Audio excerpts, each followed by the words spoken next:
Welcome back to Dash Explore. If you watched last week's video, you saw us make our way from Stuttgart, Germany to Disneyland Paris. It was a long journey and the toughest part of our trip so far, but we finally made it to Disneyland Paris and had the best night exploring the park together. We are so excited for one more Disney-filled day and to enjoy one last day in Europe before it's time to head home.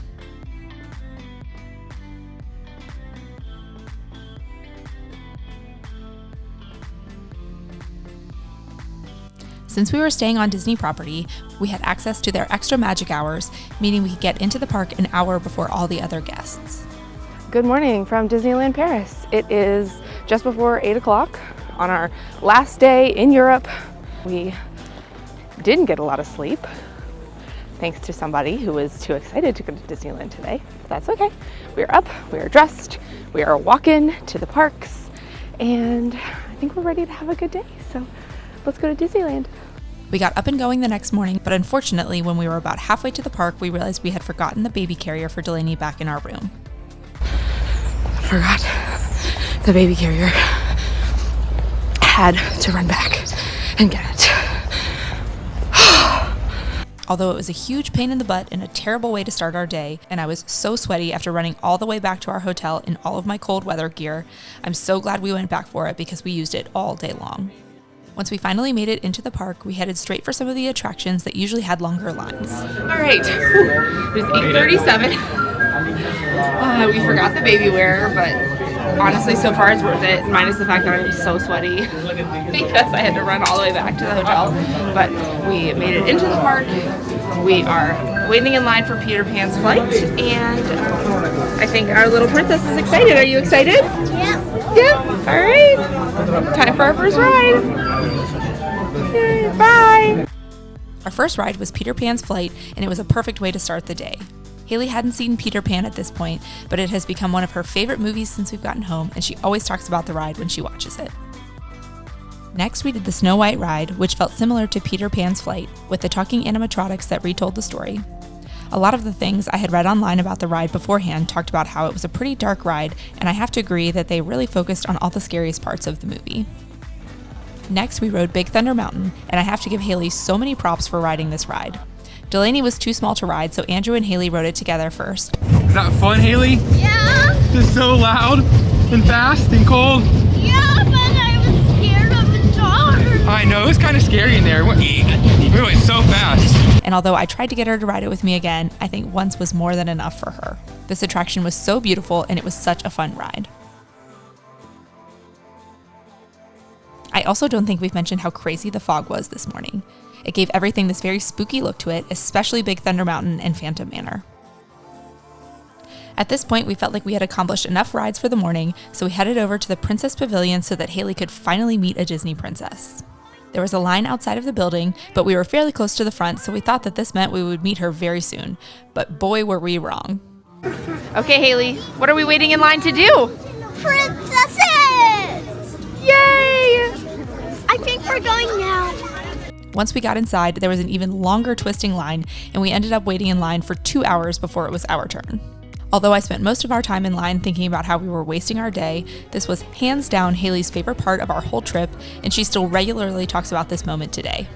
The cast members really went out of their way to make this moment special for her. You're going to get to meet a princess, okay? And I've made a really big wish on the wishing star that it's going to be your favorite princess, okay? All right. So hopefully the wishes come true, yeah? And although you never know which princess you are going to meet, Haley got so lucky and got to meet her favorite princess, Princess Aurora from Sleeping Beauty. Go say hi. You can stand up. Why don't you stand up and go say hi?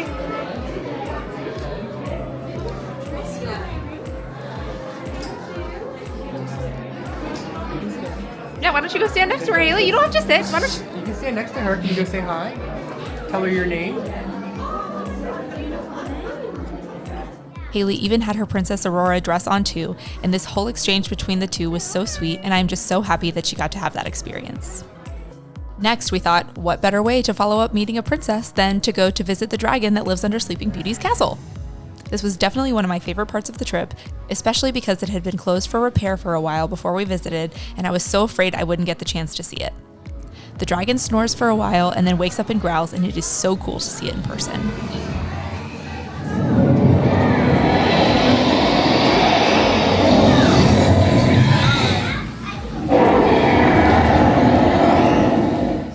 After visiting the dragon, we stopped for a quick lunch at Casa de Coco. We opted not to do any of the sit-down dining options for this trip because we didn't want to be tied down to a reservation time and just wanted to be able to grab something quick when the kids were hungry. Our next stop was Phantom Manor, and I am so proud of Haley for riding this ride. Hey guys, we're about to ride the Phantom Manor. Yeah. All right. Are you excited? Yeah. This one felt a lot darker than the Haunted Mansion at Disney World in Orlando, and Haley even looked at me while we were waiting in line and said, "Mom, it sure is spooky in here." But she was so brave and was even able to laugh at some parts of the ride, and I'm hoping that she'll be excited to ride the other Haunted Mansions whenever we make it back to another Disney park. To cheer everyone up after that spooky ride, we decided to go to the shops to see what kind of fun souvenirs we could find to take home. Since we had ended up purchasing a park hopper pass, we decided it was time to head over to Walt Disney Studios to see what that park had to offer. It is so nice that these parks are so close together and that it is just a few minutes walk from one to the other. As soon as we made it into the park, we were pleasantly surprised to see that there was a Santa Goofy meet and greet, and we had to take the opportunity since the line wasn't too long. As to be expected, Goofy was so silly, and Haley loved getting the chance to meet with him. Sleeping Beauty. We saw that there was a short line for Ratatouille the Adventure, and we loved that we could all four ride this one together. Then we took a quick walk through the Toy Story section of Worlds of Pixar and decided to take a quick ride on Slinky Dog's Zigzag Spin. Again, Delaney was too small to ride, so this time Haley and I went for a spin while Andrew and Delaney watched. There wasn't too much more that was geared towards little kids at Walt Disney Studios, so we decided to make our way back to the main Disneyland park for a snack and to get in line to meet Mickey.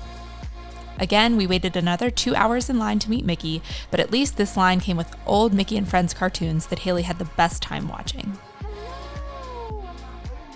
Meeting Mickey is a quintessential part of being at a Disney theme park, so we knew it was something that we had to do since it was the girls' first time.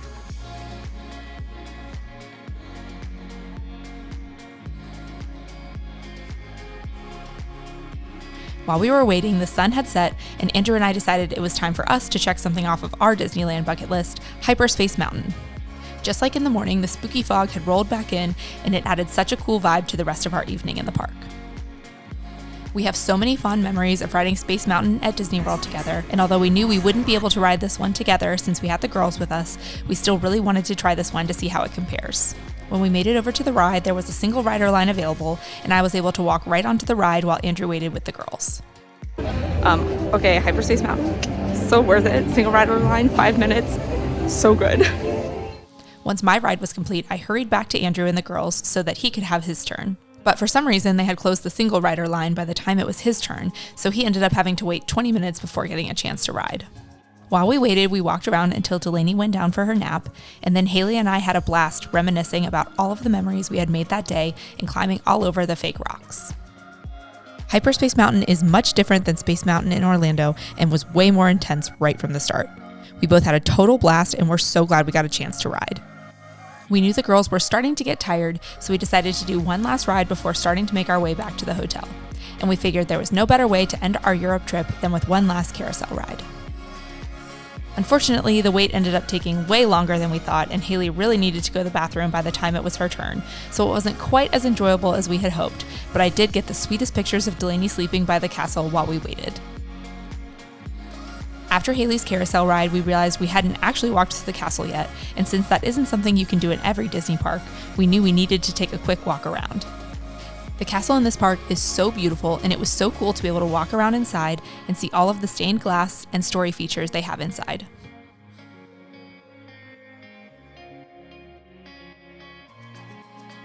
We had one final stop to make before getting our dinner, and that was to get a souvenir for the girls. We had bought some shirts and other items in the morning, but we had promised them that they could each get a toy or a doll to take home.